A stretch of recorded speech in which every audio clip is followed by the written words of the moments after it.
ದುಡಿಯೋ ಕೈಗಳನ್ನ ಕೊರೋನಾ ಬಂದ ಮೇಲೆ ಕಟ್ಟ ಹಾಕ್ಬಿಟ್ಟಿದೆ. ಹಾಗಾಗಿ ವಲಸೆ ಕಾರ್ಮಿಕರಿಗೂ ಕೂಡ ಬಂಪರ್ ಗಿಫ್ಟ್ ನಿರೀಕ್ಷೆ ಇದೆ. ವಲಸೆ ಕಾರ್ಮಿಕರಿಗೆ ವಿಶೇಷ ಅನುದಾನ ಘೋಷಣೆ ಆಗುವಂತ ಚಾನ್ಸಸ್ ಇದೆ.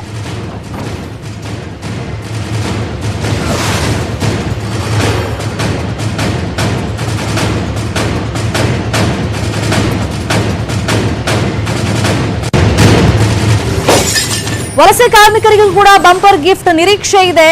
ವಲಸೆ ಕಾರ್ಮಿಕರಿಗೆ ವಿಶೇಷ ಅನುದಾನ ಘೋಷಣೆಯನ್ನ ಕೇಂದ್ರ ಸರ್ಕಾರ ಮಾಡುತ್ತೆ ಅಂತ ಗೊತ್ತಿದೆ. ಬಟ್ ಎಷ್ಟು ಹಣವನ್ನ ಇವರಿಗೆ ಮೀಸಲಿಡುತ್ತೆ, ಅದನ್ನ ಯಾವ ತರ ಈಗ ಡಿಸ್ಟ್ರಿಬ್ಯೂಟ್ ಮಾಡ್ತಾರೆ ಅಂದ್ರೆ ತಿಂಗಳಿಗೆ ಅಂದ್ರೆ ಮಾಸಿಕವಾಗಿ ಇಂತಿಷ್ಟು ಅಂತ ಕೊಡ್ತಾರಾ? ಕೊರೋನಾ ಲಾಕ್ಡೌನ್ ಆದ್ಮೇಲೆ ಮುಂದಿನ 3 ತಿಂಗಳು ಎಲ್ಲಾ ವಲಯಕ್ಕೂ ಕೂಡ ಈಗ ಒಂಥರ ಈ ಫ್ರೀಡಮ್ ಕೊಟ್ಬಿಟ್ಟಿದ್ದಾರೆ. ಅಂದ್ರೆ ಈಗ ಟ್ಯಾಕ್ಸ್ ಕಟ್ಟೋದಿರ್ಬೋದು, ಮತ್ತೆ ATM ವಿಡ್ರಾ ಮಾಡಿದಾಗ ನಿಮಗೆ ದುಡ್ಡು ಕಟ್ ಆಗೋದಿಲ್ಲ, ಎಕ್ಸ್ಟ್ರಾ ಅಮೌಂಟ್ ಈ ತರ ಎಲ್ಲ ಕೊಟ್ಟಿದ್ದಾರಲ್ವಾ. ಸೊ ಈ ಒಂದು ವಲಸೆ ಕಾರ್ಮಿಕರಿಗೂ ಕೂಡ ಮುಂದಿನ 3 ತಿಂಗಳು, ಜೊತೆಗೆ ಈ ಹಿಂದೆ ಲಾಕ್ಡೌನ್ ಆದ್ಮೇಲೆ ಅವ್ರ ಪರಿಸ್ಥಿತಿ ಗೊತ್ತೇ ಇದೆ ನಮಗೆ.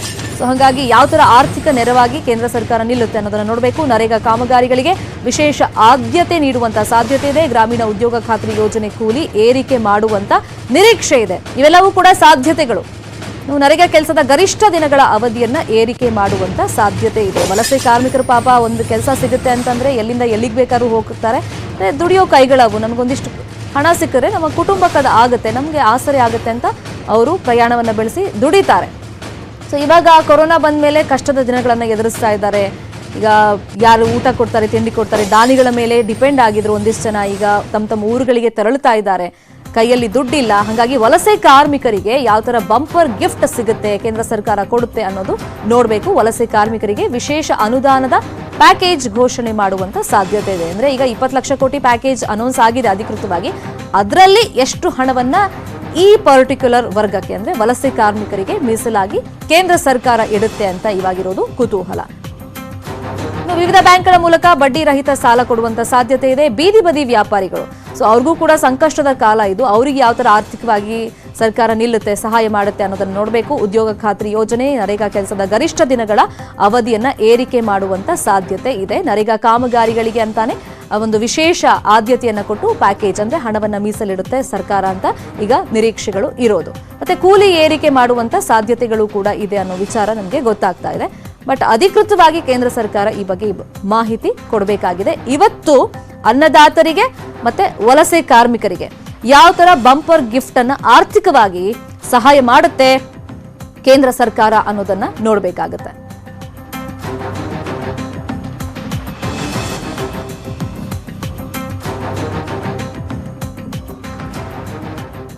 ಸೊ ಈ ಬಗ್ಗೆ ವಿಶ್ಲೇಷಣೆ ಮಾಡೋದಕ್ಕೆ ನೇರ ಸಂಪರ್ಕದಲ್ಲಿ ಜಾಯಿನ್ ಆಗಿದ್ದಾರೆ ವಿಶ್ಲೇಷಕರಾಗಿರುವಂತಹ KC ರಘು ಅವರು.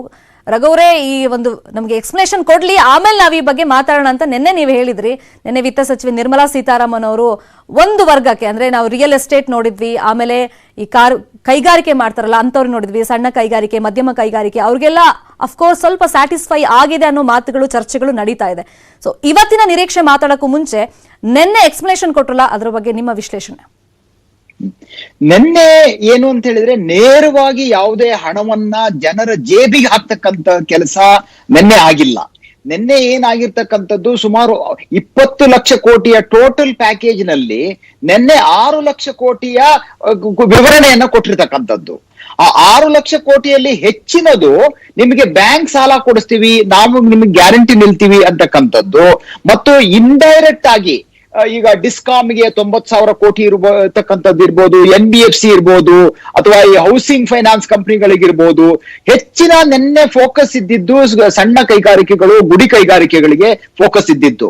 ನಮ್ಮಲ್ಲಿ ಗುಡಿ ಕೈಗಾರಿಕೆಗಳಿಗೆ ಇರುವಂತದ್ದು ಸುಮಾರು 6 ಕೋಟಿ 30 ಲಕ್ಷ ಅಂತ ಹೇಳ್ತಕ್ಕಂಥದ್ದು. ಆದ್ರೆ 3 ಲಕ್ಷ ಕೋಟಿ ಏನು ಸಾಲಕ್ಕೆ ನಾನು ಗ್ಯಾರಂಟಿ ನಿಲ್ತೀನಿ ಅಂತ ಹೇಳಿರ್ತಕ್ಕಂಥದ್ದು ಇದೆಯಲ್ಲ, ಅದು ಕೇವಲ 45,000 ಸಣ್ಣ ಉದ್ಯಮಗಳಿಗೆ ಮಾತ್ರ ಸಂಬಂಧಿಸಿರ್ತಕ್ಕಂಥದ್ದು. ಸಂಪೂರ್ಣವಾಗಿ 6.3 ಕೋಟಿ ಸಣ್ಣ ಉದ್ಯಮಗಳಿಗೆ ಎಲ್ಲರಿಗೂ ಇದರಿಂದ ಲಾಭ ಸಿಕ್ಕುತ್ತೆ ಅಂತ ಹೇಳಕ್ಕಾಗಲ್ಲ.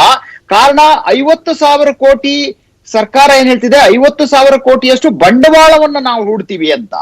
ಬಂಡವಾಳವನ್ನು ಹೂಡುವಂತ ಸಣ್ಣ ಕಂಪನಿ, ಅತಿ ಸಣ್ಣ ಕಂಪನಿಯಲ್ಲಿ ಸರ್ಕಾರ ಬಂಡವಾಳ ಹೂಡಲ್ಲ. ಉದಾಹರಣೆಗೆ ಒಬ್ಬ ಪೆಟ್ಟಿಗೆ ಅಂಗಡಿ ನಡೆಸ್ತಾ ಇದ್ರೆ, ಒಂದು ಸಣ್ಣ ಪ್ರಾವಿಷನ್ ಸ್ಟೋರ್ ನಡೆಸ್ತಾ ಇದ್ರೆ, ಅವನಿಗೆ ಹೋಗಿ ಸರ್ಕಾರ ಹೋಗಿ ಬಂಡವಾಳ ಹೂಡಲ್ಲ. ಎಲ್ಲಿ ಪ್ರೈವೇಟ್ ಲಿಮಿಟೆಡ್ ಕಂಪನಿ ಇರುತ್ತೆ ಅಥವಾ ಒಂದು ಕೋಟಿಗಟ್ಟಲೆ ವ್ಯವಹಾರ ಮಾಡೋರು ಏನಿದ್ದಾರೆ ಅವರಲ್ಲಿ ಸರ್ಕಾರ ಬಂಡವಾಳ ಹೂಡುತ್ತೆ ಹೊರತು ಅತಿ ಸಣ್ಣ ಉದ್ಯಮಿಗಳಲ್ಲಿ ಬಂಡವಾಳ ಹೂಡುವಂತ ಸಾಧ್ಯತೆ ಅತ್ಯಂತ ವಿರಳ. ಹಾಗಾಗಿ ನಿನ್ನೆ ಏನು ಡೈರೆಕ್ಟ್ ಆಗಿ ಈ 20 ಲಕ್ಷ ಕೋಟಿಯಲ್ಲಿ ನಾವು ಏನ್ ಗಮನಿಸ್ತಾ ಇರತಕ್ಕಂಥದ್ದು ಅಂದ್ರೆ ಎಷ್ಟು ಹಣವನ್ನ ನೇರವಾಗಿ ಜನರ ಜೇಬಿಗೆ ಅಕೌಂಟಿಗೆ ಸರ್ಕಾರದಿಂದ ಬಂದು ಬೀಳ್ತದೆ, ನೇರವಾಗಿ ಸರ್ಕಾರದಿಂದ ಹಣ ಬರುತ್ತೆ ಅನ್ನುವ ನಿರೀಕ್ಷೆಗಳನ್ನ ನಾವು ಗಮನಿಸಬೇಕಾಗ್ತದೆ. ಸಣ್ಣ ಉದ್ಯಮಗಳಿಗೆ ನಿನ್ನೆ ಕೊಟ್ಟಿರ್ತಕ್ಕಂಥದ್ದು ನೋಡಿ, ನೀವು ಕಷ್ಟದಲ್ಲಿದ್ದೀರಾ, ನೀವು ಬ್ಯಾಂಕಿಗೆ ಹೋಗಿ ಅವ್ರು ಸಾಲ ಕೊಡ್ತಾರೆ, ಅದ್ರ ಗ್ಯಾರಂಟಿ ನಾನು ನಿಲ್ತೀನಿ. ಆದ್ರೆ ಇದಾಗ್ಲೇ ಕ್ರೆಡಿಟ್ ಗ್ಯಾರಂಟಿ ಸ್ಕೀಮು 1 ಲಕ್ಷ ಕೋಟಿ ಇತ್ತು, ಆದ್ರೆ ಬ್ಯಾಂಕ್ಗಳು ಕೊಡ್ತಾ ಇರಲಿಲ್ಲ. ಈಗ ಅಕ್ಟೋಬರ್ 31 ಒಳಗಡೆ 3 ಲಕ್ಷ ಕೋಟಿಯ ಸಾಲವನ್ನ ಸಣ್ಣ ಉದ್ಯಮಗಳಿಗೆ ಕೊಡಬೇಕು ಅಂತ ಡೆಡ್ ಲೈನ್ ಹಾಕಿ ಹೇಳಿದ್ದಾರೆ. ಆದ್ರೆ ಎಲ್ಲವೂ ಏನ್ ನಾವು ಗಮನಿಸಬೇಕು ಅಂತ ಹೇಳಿದ್ರೆ ಮಾಧ್ಯಮಗಳಂತೂ ಇನ್ನು ಅಕ್ಟೋಬರ್ 31 ಈ 3 ಲಕ್ಷ ನಿಜವಾಗಿಯೂ ಸಣ್ಣ ಉದ್ಯಮದಾರರಿಗೆ ಸಿಗ್ತದ ಈ ಸಾಲ ಅಂತಕ್ಕಂಥದ್ದನ್ನು ಗಮನಿಸಬೇಕು. ಇನ್ನೊಂದು, ಸಾಲವನ್ನ ಕಂತಿನಲ್ಲಿ ಕಟ್ಟುವಂತ ಯೋಜನೆ ಮಾಡಿದ್ದಾರೆ. ಅಂದ್ರೆ 1 ವರ್ಷ ಏನು ಕಟ್ಟೋಂಗಿಲ್ಲ, ಮಾರಟೋರಿಯಂ ಇದೆ. ಬಟ್ 4 ವರ್ಷದೊಳಗಡೆ ಸಾಲವನ್ನ ಕಂತಿನಲ್ಲಿ ಕಟ್ಟಬೇಕು. ಸಣ್ಣ ಉದ್ಯಮಗಳಿಗೆ ಕಂತು ಕಟ್ಟೋದಕ್ಕೆ EMI ಇರೋದಕ್ಕಿಂತ ವರ್ಕಿಂಗ್ ಕ್ಯಾಪಿಟಲ್ ಅಂತ ಹೇಳ್ತಾರೆ. ಅಂತ ಹೇಳಿದ್ರೆ ಅದು ದೇಹದಲ್ಲಿ ರಕ್ತ ಓಡಾಡದಾಗೆ ಸದಾ ಸಂಚರವಾಗಿರ್ತಕ್ಕಂಥ ಹಣ ಅದು. ಆ ರೀತಿ ವರ್ಕಿಂಗ್ ಕ್ಯಾಪಿಟಲ್ ಸಣ್ಣ ಉದ್ಯಮಗಳು ಕೊಟ್ಟಿದ್ರೆ ಅದು ಹೆಚ್ಚು ಲಾಭ ಆಗ್ತಿತ್ತು.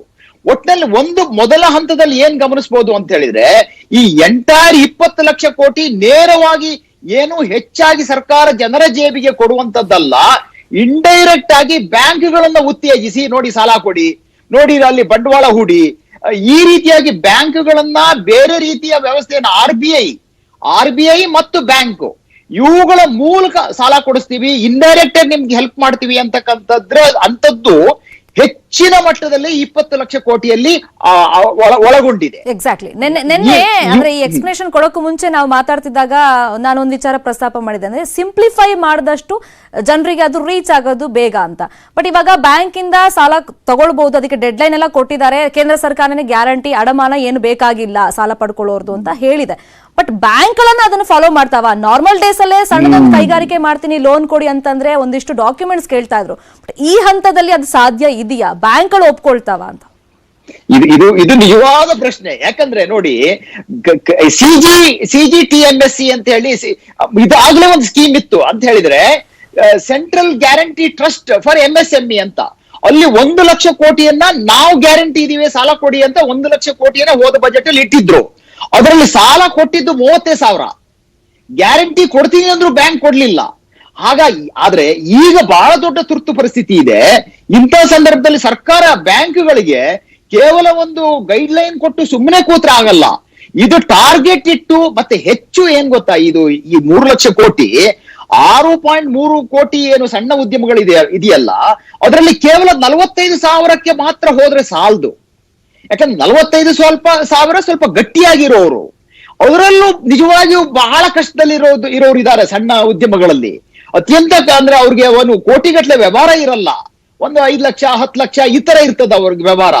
ಅವ್ರಿಗೆ ಹೇಗೆ ಈ ಸಹಾಯ ಆಗ್ತದೆ ಅಂತಕ್ಕಂಥದ್ದನ್ನ ನಾವು ಗಮನಿಸಬೇಕು. ಬ್ಯಾಂಕುಗಳು ಈಗ ನೋಡಿ, RBI ಕೂಡ ರಿಲೀಸ್ ಮಾಡ್ತು 8 ಲಕ್ಷ ಕೋಟಿನ ಬ್ಯಾಂಕಿಗೆ ರಿಲೀಸ್ ಮಾಡ್ತು ಅಂದ್ರೆ ಹೇಗೆ, ಅವರ ಕೆಲವು ಕಂಡೀಷನ್ ಸಡಿಲ ಮಾಡಿ ಬ್ಯಾಂಕ್ಗಳಿಗೆ ಹೇಳ್ತು, ನೋಡಿ ನಿಮ್ಗೆ ಈ ಕಂಡೀಷನ್ಸ್ ಎಲ್ಲ ಇಲ್ಲ, ಈಗ ತುಂಬಾ ನಾವು ಸಡಿಲ ಮಾಡಿದ್ದೇವೆ, ನೀವೀಗ ಹಣವನ್ನು ಸಾಲ ಕೊಡಿ ಅಂತ ಹೇಳ್ತು. ಆದ್ರೆ ಬ್ಯಾಂಕ್ಗಳು ಏನ್ ಮಾಡಿದ್ವು, ಸಾಲ ಕೊಡೋದ್ರ ಬಿಟ್ಲು RBI ಅಲ್ಲಿ ತಗೊಂಡೋಗಿ ಡೆಪಾಸಿಟ್ ಮಾಡ್ಬಿಟ್ಟು, RBI ಅಲ್ಲಿ 8.5 ಲಕ್ಷ ಕೋಟಿಯನ್ನ ಬ್ಯಾಂಕ್ಗಳು ಡೆಪಾಸಿಟ್ ಇಟ್ಟಿದ್ದಾವೆ 3.75% ಬಡ್ಡಿಗೆ. ಬ್ಯಾಂಕ್ಗಳು ಸುಮಾರು 5.56% ಬಡ್ಡಿಯನ್ನ ಜನರಿಗೆ ಕೊಡಬೇಕು ಡೆಪಾಸಿಟ್ ಇಟ್ರೆ. ಆದ್ರೆ ಅವ್ರಿಗೆ ರಿಸ್ಕ್ ತಗೊಳಕ್ಕೆ ಅವರು ರೆಡಿ ಇಲ್ಲ ಬ್ಯಾಂಕ್ನವರು. ಹಾಗಾಗಿ ಬ್ಯಾಂಕ್ಗಳನ್ನ ನಿಜವಾಗೂ ಪುಷ್ ಮಾಡ್ಲಿಲ್ಲ ಅಂದ್ರೆ ನೀವು ಹೇಳಿದ ಹಾಗೆ ಈ ಸಾಲವನ್ನ ಬ್ಯಾಂಕ್ನವರು ಕೊಡ್ತಾರೆ ಅನ್ನೋದನ್ನು ಬಹಳ ಗ್ಯಾರಂಟಿ ಇಲ್ಲ. ಹಾಗಾಗಿ ಈಗ 20 ಲಕ್ಷ ಕೋಟಿಯಲ್ಲಿ ನಿನ್ನೆ ಅನೌನ್ಸ್ ಆಗಿದ್ದ 6 ಲಕ್ಷ ಕೋಟಿ ನೇರವಾದ ಸಹಾಯ ಅಲ್ಲ, ಅದು ಇಂಡೈರೆಕ್ಟ್ ಆಗಿ. ಈಗ ನೀವು ಯಾರಿಗಾವ್ರ ಹತ್ರ ಹೋಗಿ ಸಾಲ ಕೇಳ್ತೀರಾ, ಅವ್ರು ಹೇಳ್ತಾನೆ ಇಲ್ಲಪ್ಪ ನನ್ನ ಹತ್ರ ದುಡ್ಡಿಲ್ಲ, ನೀನ್ ಬ್ಯಾಂಕಿಗೆ ಹೋಗು, ಬೇಕಾದ್ರೆ ನನ್ನ ಹೆಸರು ಹೇಳು, ನಾನು ಗ್ಯಾರಂಟಿ ಕೊಡ್ತೀನಿ ಅಂತ ಹೇಳ್ತಾರೆ. ಈ ರೀತಿ ಸರ್ಕಾರ ಹೇಳಿದೆ ಈಗ. ಆದ್ರೆ ಇವತ್ತಿನದಿದೆಯಲ್ಲ, ಬಹುಶಃ ನಿಮ್ ಪ್ರಶ್ನೆ ಅದಿರ್ಬೋದು. ಎಕ್ಸಾಕ್ಟ್ಲಿ. ಅಂದ್ರೆ ಇವತ್ತಂದ್ರೆ ಫಸ್ಟ್ ರೈತರ ಬಗ್ಗೆ ಮಾತಾಡೋಣ, ಅನ್ನದಾತರ ಬಗ್ಗೆ. ಯಾಕಂದ್ರೆ ಮೊನ್ನೆ ಮಾತಾಡುವಾಗ್ಲೂ ಮೋದಿ ಅವರು ಹಿಂಟ್ ಕೊಟ್ಟಿದ್ರು, ಅನ್ನದಾತರಿಗೆ ಒಂದು ಬಂಪರ್ ಗಿಫ್ಟ್ ಅನೌನ್ಸ್ ಮಾಡುವಂತ ಚಾನ್ಸಸ್ ಇರಬಹುದು ಅಂತ ನಮ್ಗೆ ಅನ್ಸಿತ್ತು. ಅವರು ಹಿಂಟ್ ಅಲ್ಲಿ ಗೊತ್ತಾಗಿತ್ತು. ಅನ್ನದಾತರಿಗೆ ಯಾವ ತರ ಆರ್ಥಿಕವಾಗಿ ನೆರವಾಗಬಹುದು ಅಂತ. ಯಾಕಂದ್ರೆ ಸಾಕಷ್ಟು ಜನ ಕಷ್ಟದಲ್ಲಿದ್ದಾರೆ, ಬೆಳೆ ಬೆಳೆದಿದ್ರು, ಬಂಗಾರದಂತ ಬೆಳೆ ಬಂದಿತ್ತು, ಆದ್ರೆ ಅದನ್ನ ಮಾರೋದಕ್ಕೆ ಅವಕಾಶ ಆಗ್ಲಿಲ್ಲ ಕೊರೋನಾ ಬಂದ್ಮೇಲೆ. ಖಂಡಿತ ಹೌದು. ಇದು ನೋಡಿ, ನೆನ್ನೆನು ನಾನು ಎಕ್ಸ್ಪೆಕ್ಟ್ ಮಾಡಿದ್ದು, ಮೊದಲು ಅನೌನ್ಸ್ ಮಾಡಬೇಕಾಗಿರೋದು ಕೂಲಿ ಕಾರ್ಮಿಕರಿಗೆ ಮತ್ತು ರೈತರಿಗೆ. ಎಕ್ಸಾಕ್ಟ್ಲಿ. ಅಂದ್ರೆ ಪ್ರಯಾರಿಟಿ ನೋಡಿದ್ರೆ ಹೌದು, ಏನ್ ತಪ್ಪೇನಿಲ್ಲ, MSME ಕೂಡ ಇಂಪಾರ್ಟೆಂಟ್. ಆದ್ರೆ ಅತ್ಯಂತ ಕಷ್ಟದಲ್ಲಿರ್ತಕ್ಕಂತ ವರ್ಗ ಯಾವುದು ಅಂತ ಹೇಳಿದ್ರೆ ದಿನಗೂಲಿ ನೌಕರರು, ಕೂಲಿ ಕಾರ್ಮಿಕರು ಮತ್ತು ರೈತರು. ಅವರನ್ನ ಮೊದಲು ಪರಿಗಣಿಸಬೇಕಾಗಿತ್ತು. ಎನಿವೆ, ಇವತ್ತು ಅನೌನ್ಸ್ ಆಗ್ಲಿ. ಆದ್ರೆ ಇವತ್ತು ಕೂಡ ಏನಾದ್ರೂ ಸರ್ಕಾರ ರೈತರಿಗೆ ಇಲ್ಲ ನೀವು ಹೋಗಿ ಸಾಲ ಮಾಡಿ ನಾನು ಬ್ಯಾಂಕಲ್ಲಿ ಸಾಲ ಕೊಡಿಸ್ತೀನಿ ಅಂತ ಹೇಳಿದ್ರೆ ರೈತರಿಗೆ ಹೆಚ್ಚು ಹೆಲ್ಪ್ ಆಗಲ್ಲ. ಯಾಕಂದ್ರೆ ಇದಾಗಲೇ 16 ಲಕ್ಷ ಕೋಟಿ ಸಾಲ ಬ್ಯಾಂಕ್ಗಳು ಕೊಟ್ಟರು ಕೂಡ ಬ್ಯಾಂಕಿನ ರೈತರ ಹೆಸರಿನ ಸಾಲ ರೈತರಿಗೆ ಹೋಗಲ್ಲ ಹೆಚ್ಚಿನದು. ರೈತರು ಸುಮಾರು 60% ರೈತರು ಇವತ್ತಿಗೂ ಈ ಸಾಂಸ್ಥಿಕ ಸಾಲ ಅವರಿಗೆ ಸಿಗಲ್ಲ. ಅಂದ್ರೆ ಬ್ಯಾಂಕ್ಗಳ ಸಾಲ ಸಿಗಲ್ಲ. ಮಾರ್ವಾಡಿ ಬಡ್ಡಿ ಅಲ್ಲಿ ಇಲ್ಲಿ ಈ ರೀತಿಯ ಸಾಲವನ್ನೇ ಸಣ್ಣ ರೈತರು ಮಾಡ್ತಕ್ಕಂಥದ್ದು. ದೊಡ್ಡ ರೈತರಿಗೆಲ್ಲ ಸಿಗುತ್ತೆ. ಹಾಗಾಗಿ ಇವತ್ತಿನ ಯೋಜನೆ ಏನಾದ್ರೂ ರೈತರ ಸಾಲ ಮನ್ನಾ ಮಾಡ್ತಾರೆ ಅನ್ನೋ ಧೈರ್ಯ ನನಗಿಲ್ಲ. ಆದ್ರೆ ರೈತರಿಗೆ ಯಾವ ರೀತಿ ಸಹಾಯ ಮಾಡಬಹುದು? ನೀವು ಈ ಸಣ್ಣ ಉದ್ಯಮಗಳಿಗೆ ಹೇಳಿದ ಹಾಗೆ ನೀವು ಅಲ್ಲಿ ಹೋಗಿ ಸಾಲ ಮಾಡಿ ನಾನು ಗ್ಯಾರಂಟಿ ಕೊಡ್ತೀನಿ ಅಂತ ಹೇಳಿದ್ರೆ, ವ್ಯವಹಾರ ಚೆನ್ನಾಗಿದ್ರೆ ಸಾಲ ಮಾಡೋಕ್ ಧೈರ್ಯ ಇರುತ್ತೆ. ವ್ಯವಹಾರ ಇಲ್ಲದೆ ಇದ್ದಾಗ ಸಾಲ ಮಾಡೋಕೆ ಯಾರಿಗೂ ಧೈರ್ಯ ಆಗಲ್ಲ. ಅದು ಹೊರೇನೂ ಆಗ್ತದೆ ಅವ್ರಿಗೆ. ಬಡ್ಡಿ ಕಟ್ಟಕ್ ಆಗಲ್ಲ. ಹೇಳ್ಬೋದು 1 ವರ್ಷ ಬಡ್ಡಿ ಕಟ್ಬೇಡಿ ಆಮೇಲೆ ಕಟ್ಟಿ ಅಂತ, ಆದ್ರೆ ಕಟ್ಲೇಬೇಕಲ್ಲ. ಆದ್ರೆ ನೇರವಾಗಿ ರೈತರಿಗೆ ಏನ್ ಮಾಡ್ಬೋದು ಅಂತ ಹೇಳಿದ್ರೆ, PM ಕಿಸಾನ್ ಯೋಜನೆಯಲ್ಲಿ 6,000 ರೂಪಾಯಿಯನ್ನ ಸುಮಾರು 9 ಕೋಟಿ ರೈತರಿಗೆ ಇದಾಗ್ಲೇ ಹಾಕ್ತಾ ಇದ್ದಾನೆ. 2,000 ರೂಪಾಯಿನ 3 ಕಂತಿನಲ್ಲಿ ಹಾಕ್ತಾ ಇರ್ತಕ್ಕಂಥದ್ದು. ಇದಾಗಲೇ 50 ದಿನಗಳಲ್ಲಿ ರೈತರು ಸುಮಾರು 2 ಲಕ್ಷ ಕೋಟಿ ದುಡ್ಡನ್ನ ಕಳ್ಕೊಂಡಿದ್ದಾರೆ. ಹೇಗೆ? ಅವರು ವ್ಯವಹಾರ ಸುಮಾರು 28 ಲಕ್ಷ ಕೋಟಿ. ಆದ್ರೆ ಕಳೆದ 50 ದಿನಗಳಲ್ಲಿ ಬೆಳೆದ ಬೆಳೆಗೆ ಬೆಲೆ ಸಿಗದೆ ಅಥವಾ ಟ್ರಾನ್ಸ್ಪೋರ್ಟ್ ಮಾಡಕ್ಕಾಗದೆ ಹೊಲದಲ್ಲೇ ಹೂತು ಹಾಕಿರ್ತಕ್ಕಂಥದ್ದು. ಈ ರೀತಿಯಾಗಿ ಅನೇಕ ರೈತರು, ಅದರಲ್ಲೂ ಹಣ್ಣು ತರಕಾರಿ, ಹೂವು ಇಂಥದ್ದು ಬಹಳ ಕಳ್ಕೊಂಡಿರೋದ್ರಿಂದ ಅವರಿಗೆ ನೇರವಾಗಿ ನಿನ್ನ ಅಕೌಂಟಿಗೆ ಇವತ್ತೇ ನಾಳೆನೆ ಹಣ ಬೀಳುತ್ತೆ ಅಂತಕ್ಕಂಥದ್ದು ಮುಖ್ಯ. ಮುಂದೆ 1 ತಿಂಗಳು ಡೈರೆಕ್ಟ್ ಆಗಿ ಹೇಳಿತು ಸರ್ಕಾರ. ಬಟ್ ಇವತ್ತು ಡೈರೆಕ್ಟ್ ಆಗಿ ಹಾಕಿದ್ರೆ ಅಂದ್ರೆ ಒಂದು ರೈತ ವರ್ಗ, ಕೃಷಿ ವಲಯ, ಮತ್ತೊಂದು ಕಾರ್ಮಿಕ ವರ್ಗ. ಆ ಕಾರ್ಮಿಕ ವರ್ಗದ ಬಗ್ಗೆ ನಿಮ್ಮ ಹತ್ರ ವಿಶ್ಲೇಷಣೆಯನ್ನ ಮಾಡ್ತೀನಿ. ಅದಕ್ಕೂ ಮುಂಚೆ ಒಂದು ಬ್ರೇಕಿಂಗ್ ನ್ಯೂಸ್ ಇದೆ, ನೋಡ್ಬಿಡ್ತೀವಿ. ಬೆಂಗಳೂರಲ್ಲಿ ಕೊರೋನಾದಿಂದ ಮತ್ತೊಂದು ಸಾವಾಗಿದೆ. ವಿಕ್ಟೋರಿಯಾ ಆಸ್ಪತ್ರೆಯಲ್ಲಿ ಪೇಷಂಟ್ ನಂಬರ್ 796 ಚಿಕಿತ್ಸೆ ಫಲಿಸದೆ ಸಾವನ್ನಪ್ಪಿದ್ದಾರೆ ಅನ್ನೋ ವಿಚಾರ ಗೊತ್ತಾಗ್ತಾ ಇದೆ. ಇವರಿಗೆ ಲೋ BP ಇತ್ತು, ಶುಗರ್ ಇತ್ತು, ಲಿವರ್ ಸಮಸ್ಯೆಯಿಂದ ಈ ವ್ಯಕ್ತಿ ಬಳಲ್ತಾ ಇದ್ರು. ಸಾಕಷ್ಟು ಆರೋಗ್ಯದಲ್ಲಿ ಮೊದಲೇ ಸಮಸ್ಯೆ ಇತ್ತು. ಇವರಿಗೆ ಕೊರೋನಾ ಕೂಡ ಅಟ್ಯಾಕ್ ಆಗಿರೋದ್ರಿಂದ ಇವರು ಸಾವನ್ನಪ್ಪಿದ್ದಾರೆ, ಚಿಕಿತ್ಸೆ ಫಲಿಸದೆ ಅನ್ನೋ ವಿಚಾರ ಗೊತ್ತಾಗ್ತಾ ಇದೆ. ವಿಕ್ಟೋರಿಯಾ ಆಸ್ಪತ್ರೆಯಲ್ಲಿ ಪೇಷಂಟ್ ನಂಬರ್ 796 ಚಿಕಿತ್ಸೆ ಫಲಿಸದೆ ಸಾವನ್ನಪ್ಪಿದ್ದಾರೆ.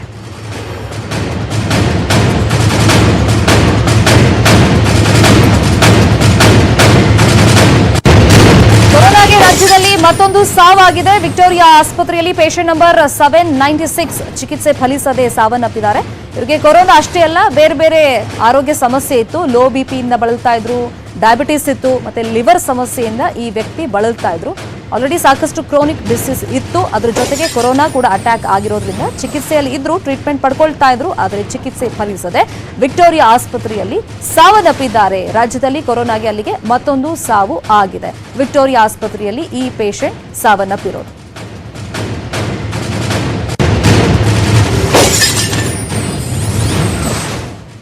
ಮತ್ತಷ್ಟು ಮಾಹಿತಿ ಬ್ರೇಕ್ ಆದ್ಮೇಲೆ.